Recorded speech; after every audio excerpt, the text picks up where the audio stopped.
All right. Mr. Glynn Turman, thank you for being here with me today. I want to start by saying that because gratitude is always my mood.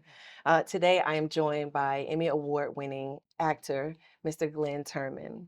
Mr. Turman is an honoree this year at the Orlando Urban Film Festival for the Lifetime Achievement Award, which does not come easy. And we are going to hear all about some of the work that Mr. Turman has put in to receive this Lifetime Achievement Award.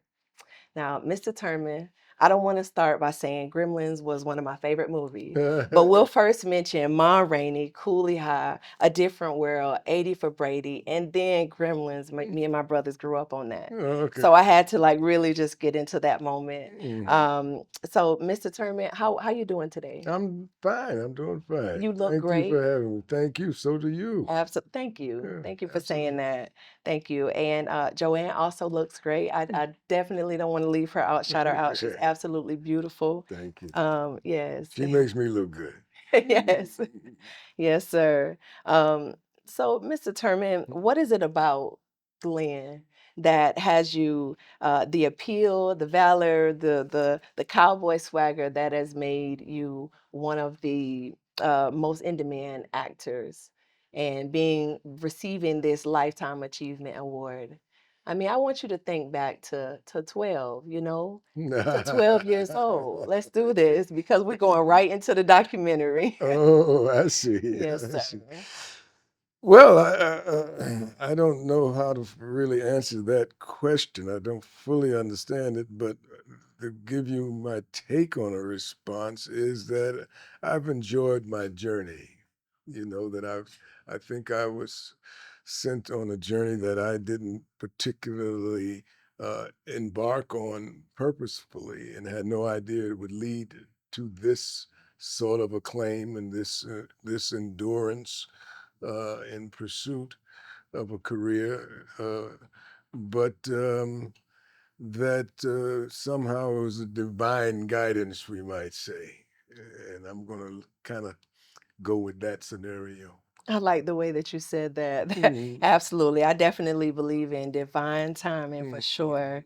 For sure. Mr. Turman, your documentary, mm, The Legend Glynn Turman, is screening today mm, at the Orlando Urban Film Festival. mm. And can you tell me a little bit about the work that went into making this documentary? Well, it's a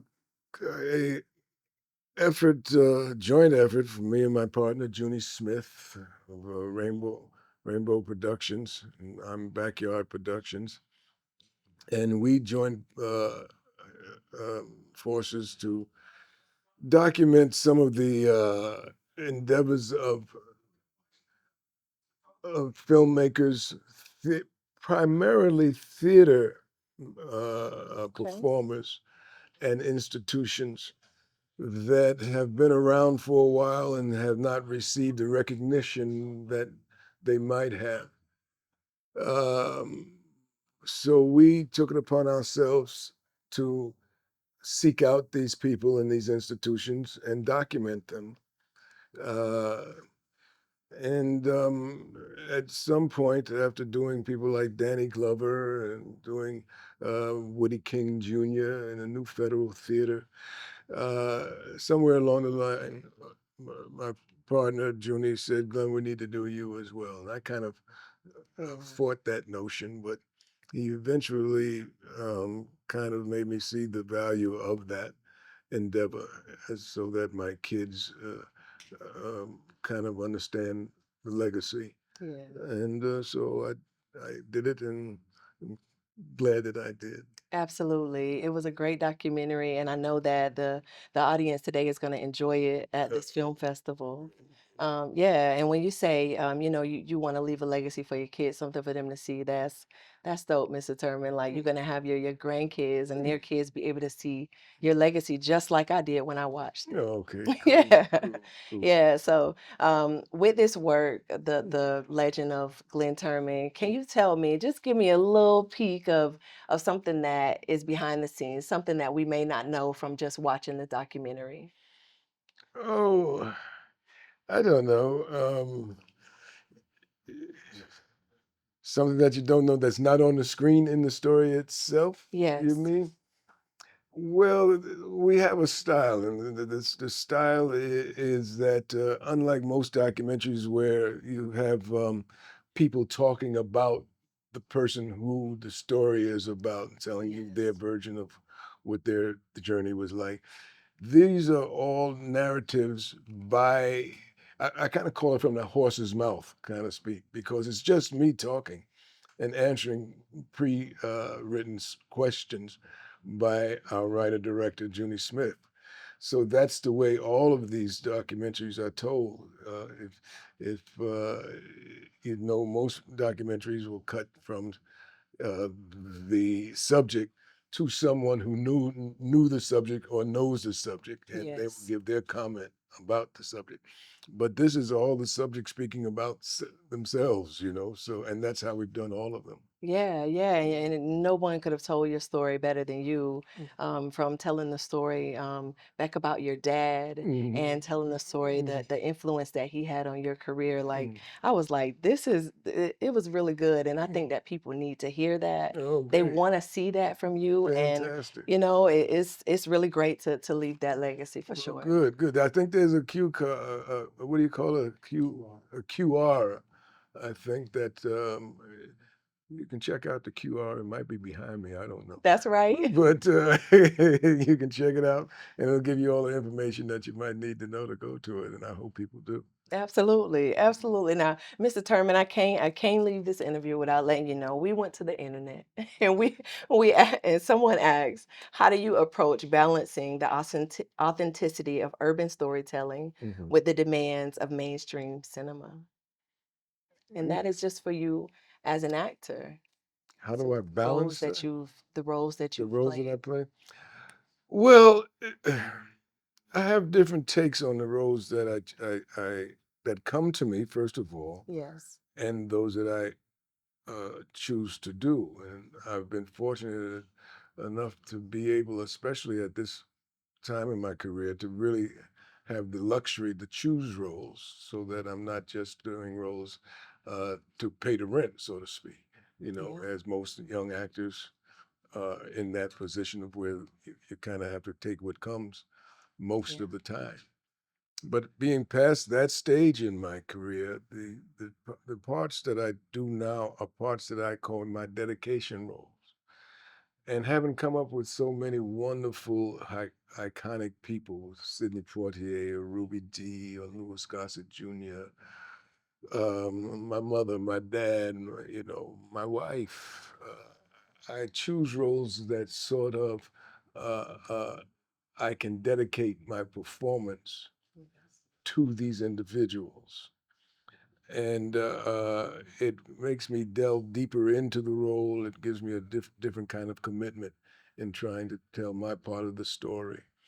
Uh, and so that's kind of what I look forward to doing these days. Yeah, that's good. Choosing your roles. Mhm. How important has giving your no? Everybody talk about giving your no. How important has that been to you and played a role in the roles that you choose? Well, it's been important. It's you know people kind of then have an idea of how to approach you and what to approach you with Yeah, once they figure out where you're not willing to go.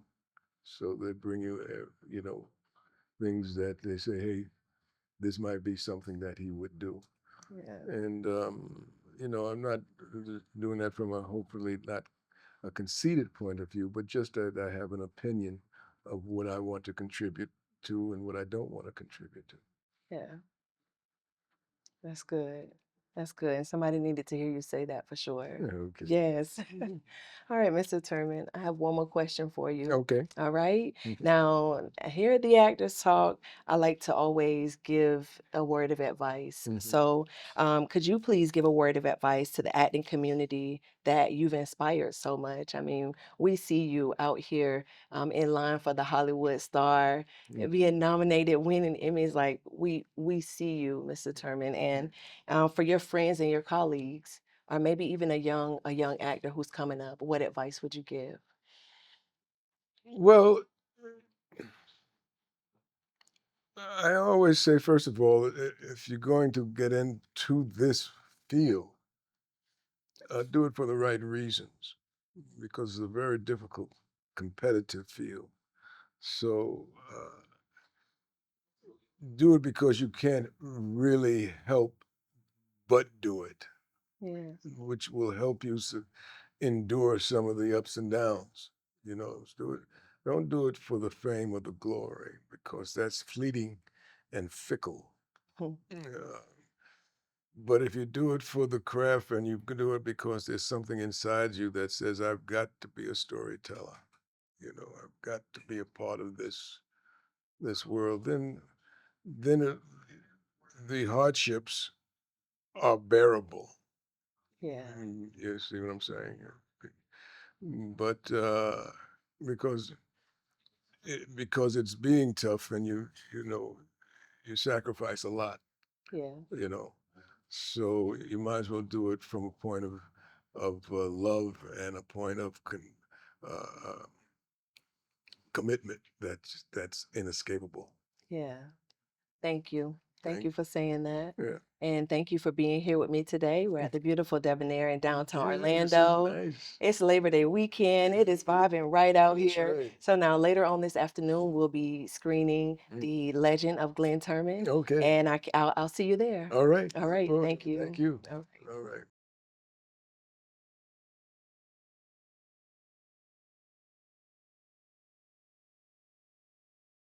All right.